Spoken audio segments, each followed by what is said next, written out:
They're two happy women bringing you inspiring stories, politics, pop culture, and lifestyle hacks, all with an eye to making our communities and our country a better place to live. It's the Happy Women Podcast with your hosts, Jen Horn and Katie Gorka. The warfare against lawfare. Is that how we want to do it today? I think that's what we're going to be jumping into, this fight against the deep state and their tactics. That is today's edition of the Happy Women Podcast. So glad to be back together again. I'm Jennifer Horn. And I'm Katie Gorka. And Joy Pullman joins us today. She is executive editor of a great publication, The Federalist. They do great work. You should check them out for all of your latest news. You can also check her out on social media at Joy Pullman. That's 2 L's, 2 N's. And she's the author of the book, False Flag, Why Queer Politics Mean the End of America. Joy, thanks so much for what you do, first of all, and for joining us today. And thank you for having me.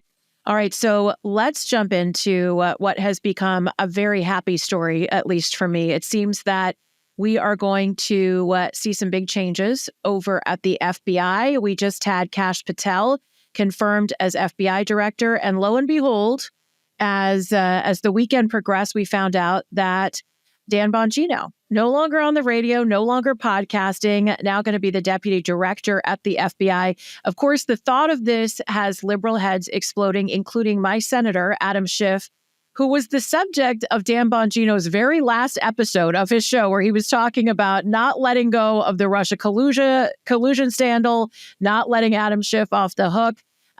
Just on a broad view, I guess we can dig into the rest, Joy. What do you think about the brand new look of the FBI? Well, I can often tell how things are going to be when you hear the screams from the right corners. So some friends of mine, love to joke about an ancient kind of proverb, that says, drive their children before you and hear the lamentations of their women. Well, the women at the FBI and Department of Justice sure are lamenting a very lot. In fact, they were complaining, I believe, to CNN, right, that, Donald Trump's appointments might make them have to take their national security secrets and sell them out to foreign governments. So they're so patriotic and loyal to the United States that having, to listen to an elected representative that the Americans picked by an overwhelming margin just really might turn them into traitors. So I think that's a pretty good indicator of the level of alarm over there among people who really apparently are okay saying that they would sell state secrets out to our enemies, is a really good indicator of the quality of these picks. And so it's been not just entertaining, but also really satisfying to see President Trump make nominations that some of the chief victims of the federal government under the Biden and Obama administrations are now being placed in key positions to do something about the victimization that has been, deployed against them. And not just, top, high-profile people like Dan Bongino, Kash Patel, who are relatively well-known. Dan Bongino has Rush Limbaugh's, former radio slot, very well-known, very, highly listened to by people. So he's known really well across America. But it's not just people like him who have been victimized by these, deep bureaucratic morasses of agencies. It's the everyday person that they stand for. So to me, I'm looking forward to them going in and fighting on behalf of the average American who does not have the resources to sustain, a personal defense against a weaponized federal government. We don't have, multiple millions of dollars available to get the lawyers to defend ourselves in court should the federal government decide to pick us as a target. So taking care of that situation, the oppression that the federal government has been using against the average American, is something that I will be looking for from these two gentlemen. Very exciting nominations for people very concerned about the destruction of the rule of law under Democrats in recent years. I think one of the really touchy issues, but important issues, is the difference between vengeance and justice. And I say this because, some of the conversations that I had with people on the left, one of the points that they brought up about Trump is that they felt he was a vengeful guy, which I actually don't think is true at all. He certainly did not prove vengeful in his first administration, and I just don't think he is. But I think it's very important, I think there is concern, like people don't want to see vengeance, right, per se. But I think there's also a lot of frustration that there hasn't actually been justice. And I think it's important to keep those two things distinct. And as you say, many Americans really were persecuted by the FBI, honestly. Those images of the raids of pro-life advocates and, others by these huge SWAT teams and by FBI made a lot of people feel that the FBI had really gone too far. Do you think, because I know you watch these things closely, you're a close watcher of what's happening with the FBI, with our justice system, do you think people will be held accountable for some of the things that have happened in the last 4 to 8 years? Or do you think that, what's your gut telling you? Do you think Bongino and Kash will just sort of move forward? Or do you think they might really look to hold people responsible? News out of the Oval Office has been spinning, and it is happening fast, guys. Don't miss a minute. Keep up with the Trump administration when you subscribe to the brand new Trump Report. This is an email that brings you daily highlights from the Oval Office right to your inbox 5 days a week. Subscribe today at www.salempodcastnetwork.com/Trump. That's salempodcastnetwork.com/Trump.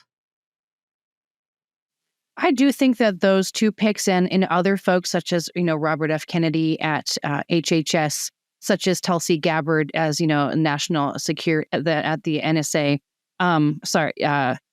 Those sorts of picks are really, again, Tulsi was followed around by federal officials as a potential, traitor, as a potential spy, someone who has a top security clearance and, fought on behalf of the United States in the armed forces. So just for having diverging political views, she was treated, as a potential traitor, foreign infiltrator sort of thing. I guess that's the only thing they can come up with to smear people on the right. But, and Andy McCabe, among many, many other people, he's the fellow, he's the former deputy director of the FBI, the person that Bongino would be replacing. There was another fellow in between there, but he is among many of Democrats, including Joe Biden himself, who really defined just basic conservatism, ideas of people on the right as being domestic terrorism. So we had this deployment of using the apparatus of the war on terror against the average common man. And that is not justice. To return to the core of your question, it's a deeply frightening thing to have. It's really a hallmark of totalitarian governments. The worst things that we've ever seen in human history is when you have, the security apparatus, the military of a country turned against its very own citizens. And that's why the United States has, has for a long time had a very deep commitment to civilian control of the military, because historical, precedent teaches that the military is, a threat to self-government. The military has guns, right? They have tanks. That's what the FBI was using to train on little grandmothers and raid their homes. And it wasn't just the president's home, raided at Mar-a-Lago. It was elderly people who were willing to turn themselves in, who were already in contact saying, look, I'll come quietly. And they still brought out the battering rams and the dozens of, military style officers against them. So that's a very, very frightening thing. And it absolutely cannot go unanswered. You can't have, edging up to that sort of behavior in the country, without a swift foot being put down to say, no, we are not going to get into that kind of crazy bleep. I use the word bleep to, insert for swear words because I have small children, like to keep things PG. But we're not getting to that crazy bleep in this country. We don't want to go there. We've seen the historical parallels. They are abundant. And, people, we don't want that. That's dangerous, bad stuff. That's, we're talking, Chinese Communist Party level stuff, Soviet Union level stuff, et cetera. So to talk, I do think it is good and wise for people in these leading positions, to be thinking about not furthering the cycle of revenge. Because you know how it is, when people just feel like their side is just getting horsewhipped and there's no justice available to them. that does create resentment, as we've seen, for example, overseas with these insurgencies, actual terrorists. The U.S. intervention, can create a breeding ground for terrorism. And so in the same way, there absolutely has to be studied and thoughtful responses by Kash, Patel, Dan Bongino, and all the rest of them. They need to do their work, but they also need to do their best to make it clear that we are not just punishing people because we disagree with them. There are many crimes that have been committed that are already, were illegal. For example, I referenced Andy McCabe. He's reported by the Inspector General to have illegally leaked classified information multiple times, right? That is a crime that can be prosecuted. And he's not the only one.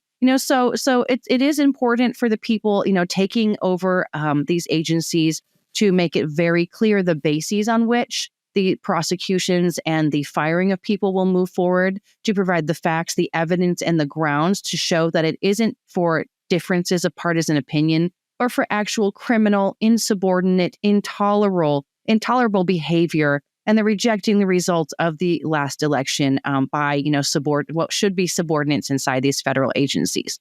So it is a delicate thing, but I don't think just because because Democrats are going to, of course, cry revenge, retaliation, about every single thing that a Republican does.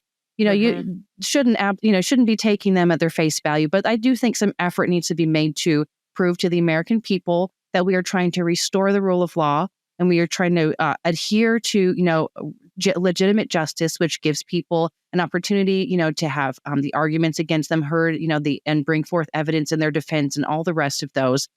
So it does to help kind of recover from the last several years of very clearly politicized prosecutions. We need a new kind of fresh approach based on the law and substantive evidence, and very serious crimes being considered, not trivial minor ones.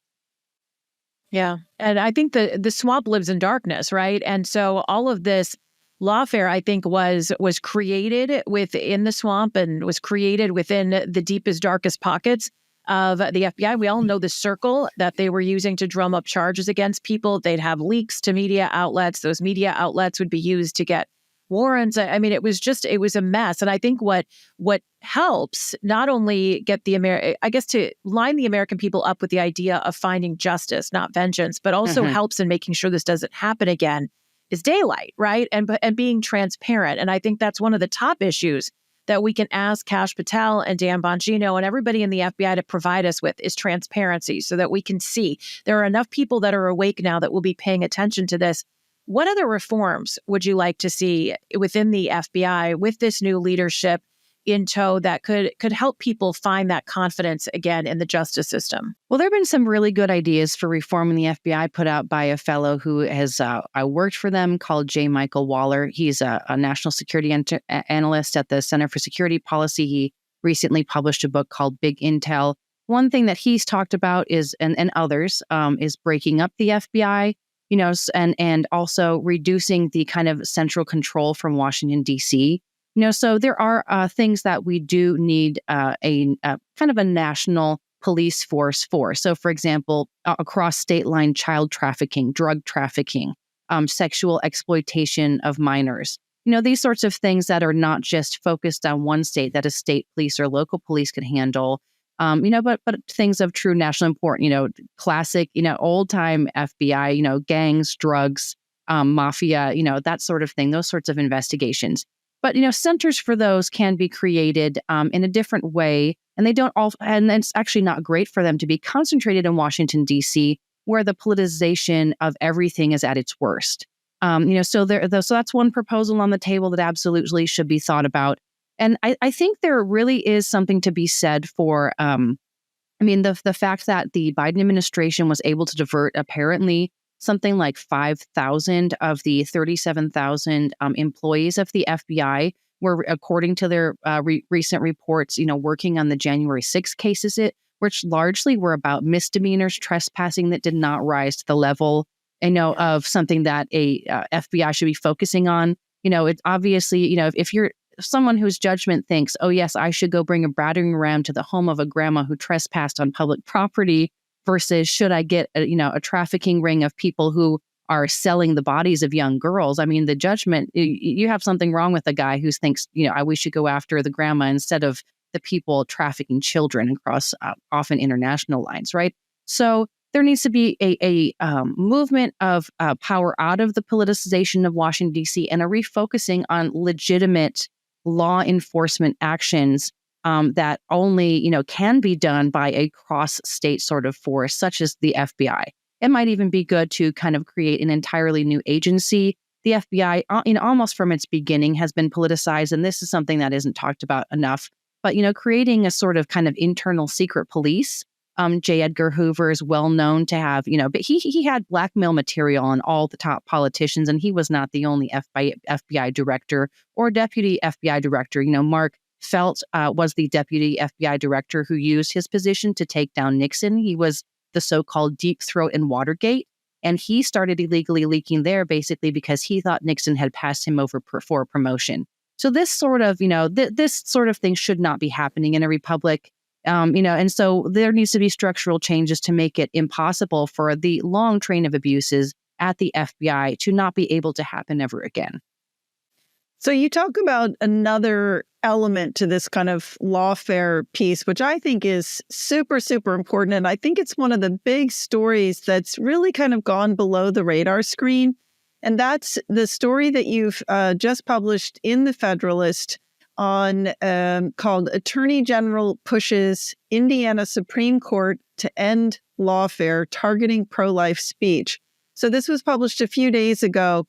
This might sound like, what do I care about what's going on in Indiana? But I think this story is actually hugely important. It really gets at a very, very big problem. I would say it's almost the other half of the lawfare piece.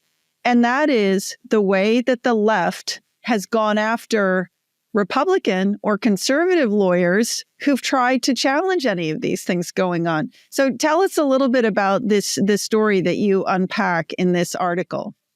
Hey guys, Jen here. And you know what they say, right? You can't avoid death, you can't avoid taxes, and you certainly can't avoid aging. But you don't have to go quietly into old age. No, fight back like Katie and I. As we age, we're all dealing with more aches and pains, thinning hair, and wrinkling skin. Even our nails start to get a little more brittle. Well, I want to tell you about an amazing new product that I have been using literally every single day, and sometimes even at night too. It's called Revive, and it's from Brightcore Nutrition. It is an easy to mix multi-collagen powder that helps strengthen your bones and your joints.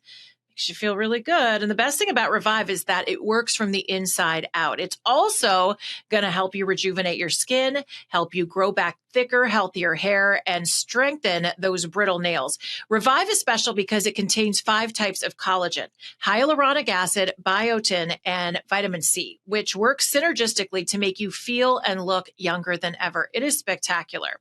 It's all natural, non-GMO, and 100% made in the USA, which we absolutely love here on the podcast. Now, today, exclusive for our Happy Women family, you can get 25% off with the code HAPPYWOMEN by going to mybrightcore.com. That's mybrightcore.com/happywomen. mybrightcore.com/happywomen. You'll save 25% with that code. Or you can call Brightcore for up to 50% off and free shipping. Give them a call right now at 888-927-5980, and their educated staff's going to make sure that Revive is right for you. 888-927-5980. That's 888-927-5980, or go online, get that 25% off with the code HAPPYWOMEN at mybrightcore.com/happywomen. Well, I think the average person needs to understand that anytime you see a big national story that is a trend, such as, we're talking about the J6, the politicized prosecutions of the average person, just for supporting Donald Trump, that is the tip of a very large iceberg that goes all the way down to the state and to the local level. So, and one of the things that, I think it's the public's pretty aware of the fact that Donald Trump has been subject to unending what we call lawfare. That is the attempt to use the justice system, again, not for actual justice, but to punish political enemies for political reasons to gain power, to use the mechanism of the justice system just for political power, not for legitimate enforcement of the law. So, for example, that whole storyline with Donald Trump in New York with the seizure of his assets by the state of New York with the judge there, over, basically making a bunch of money for everybody in a bank deal where everyone was happy. And that sort of thing is happening to the little guy, in local jurisdictions. So in Indiana, so what happened after the 2020 election is hundreds of lawyers, basically anyone who defended Donald Trump in his many dozens of court cases contesting election irregularities or, just all the problems that went on in that election. There were many, many court battles over that.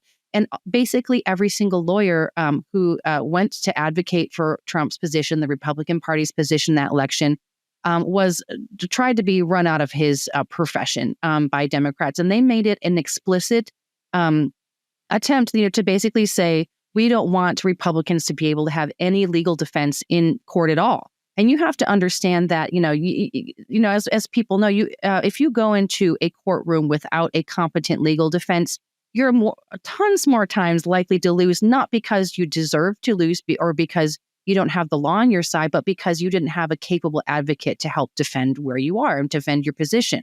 That's what lawyers should be for. And so really Democrats were that's one of their attacks on the rule of law, is to deprive people who disagree with them of a competent advocacy in the legal system. And so they do this not just by filing ethics complaints against any, lawyer who has ever worked for a conservative. And at the Federalist, we've reported on this happening, for example, just to a lawyer who was a Republican election observer in Wisconsin, not particularly political, didn't actually work for Donald Trump, but she was, trying to, have oversight of the elections. And because she was doing it from a conservative perspective, she had to face ethics charges. Those can cost at a baseline $10,000 to $30,000 just to defend yourself from. They can cost many hundreds of thousands of dollars if the effort takes a long time. So we're talking about, just harassing people based on their political views and running them out of the profession of law. And so this has happened to numerous state attorneys general, because dozens of them, again, after 2020, brought a lawsuit to the Supreme Court saying it is unconstitutional to run elections that cannot be verified and trusted because you're defrauding the other states of their ability to have trustworthy elections and be able to trust that the election results from other states were trustworthy and reliable, and that the political process is fair and equal to all the states on an equal playing field. And so every single one of the attorneys general who engaged in that constitutional argument before the Supreme Court on behalf of the Republican side of things faced ethics charges. And so Indiana's attorney general is one of those.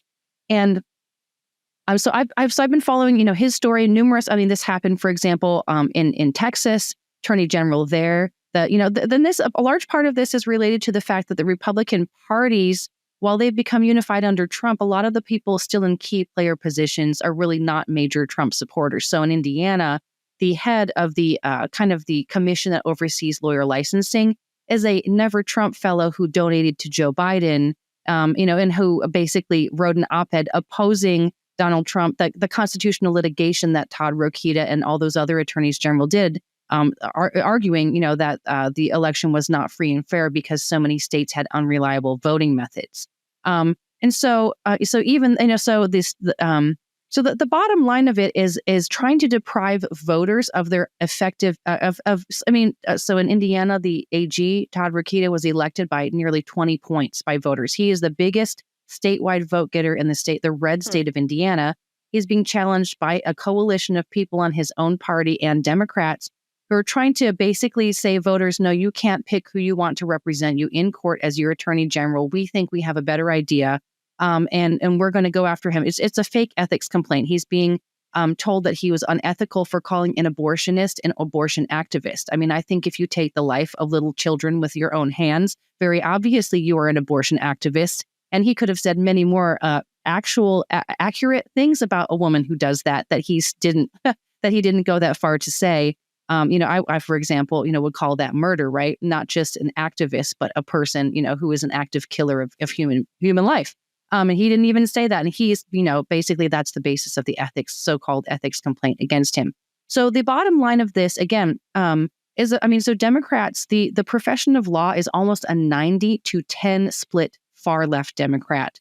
The American Bar Association controls who can become a lawyer in states, and they are demanding, for example, that the law schools include DEI requirements in order to graduate. So forcing law students, in order to become a lawyer, you have to be listening to years of DEI lies, garbage, and hatred, again, just to get your credential as a lawyer. And so they are trying to rig the entire profession of law against conservative ideas. And where do judges come from?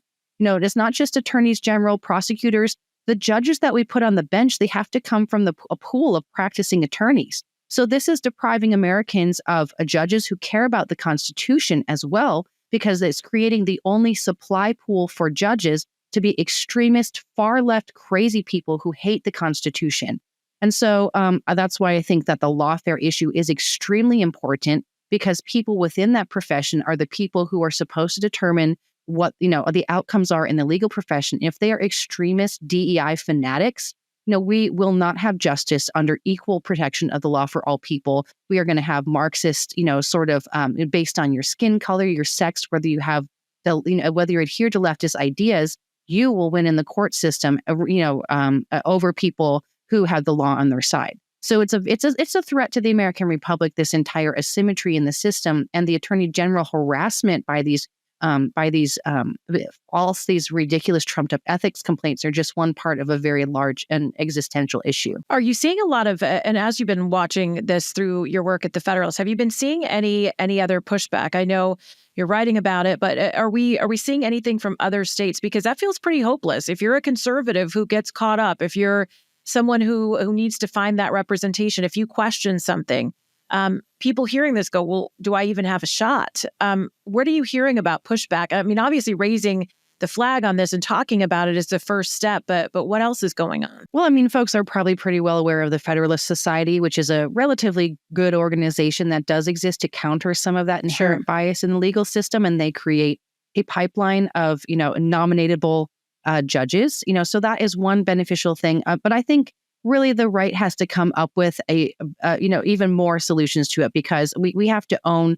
I mean, for example, I think state legislatures need to de-wokeify their state university law schools. They need to get their hands dirty on legislation related to this. Then they probably should be taking the American Bar Association out of the process of credentialing lawyers. Once you have institutionally supported DEI, that is a way that you just erase all of your credibility. You no longer should have any credibility with any elected Republican official if you ever adhere to that sort of that extremist position that only a tiny minority of Americans support. That would destroy the basis of our entire republic. So I think I think really the legislatures need to get on the game there and defenestrate the American Bar Association from the lawyer credentialing process and create different pipelines for lawyers so that there's alternative and better ways of people to become a lawyer that don't require them to waste their time on leftist garbage that teaches them to hate the Constitution on their way to getting a law degree. I had no idea, actually, that that lawyers skewed so far to the left, and I'm so glad you brought this up. Mm-hmm. I'm glad you also mentioned the fact that there are these really organized efforts on the left. You had mentioned it in your article, particularly the 65 Project and Lawyers Defending Democracy. I remember we had Julie Levin, Mark Levin's wife, on the show talking about her time in Pennsylvania after the 2020 election. And she and several other lawyers were trying to challenge what they had seen. And every single lawyer that they called said they would not talk to them because they had been threatened with loss of clients. But again, I see a problem because I don't see our side sufficiently pushing back or responding to this coordinated effort. That concerns me. Well, I do think that the voters are aware of it, right? So, in 2024, like I said, Rokita won re-election with an almost 20-point margin, the biggest vote getter in the state besides Donald Trump, right? So voters have seen that, and they absolutely backed him in the Republican state of Indiana.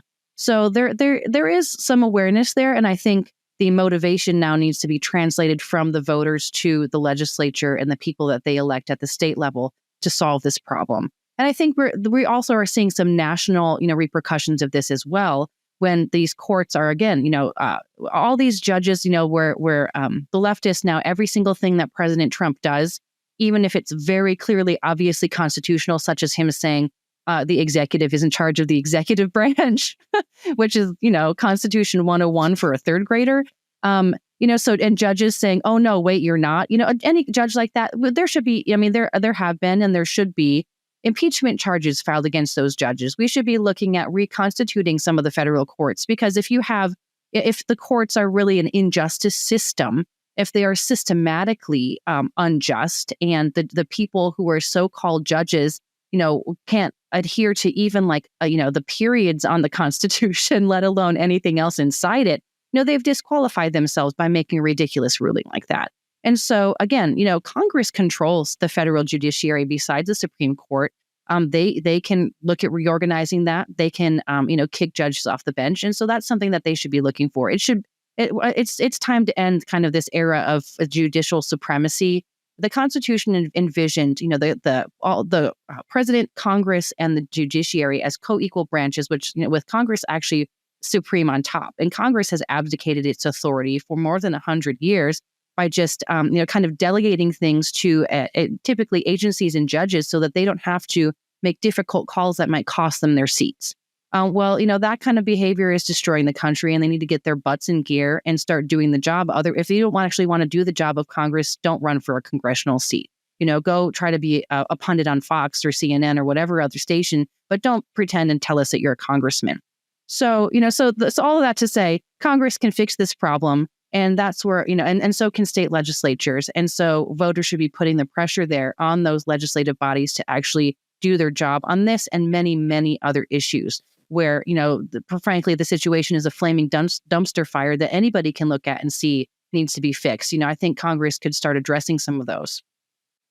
Absolutely. And I think the work starts here. And I think these are problems that we know exist, but we don't realize the total ramification and just how greatly this impacts our ability to defend ourselves and our point of view. Joy Pullman, thanks so much for being with us. Executive editor at The Federalist. You can pick up her latest book. It's called False Flag: Why Queer Politics Mean the End of America. And you can give her a follow as well on social media at Joy Pullman, 2 L's, 2 N's. And thank you so much, Joy. We appreciate you.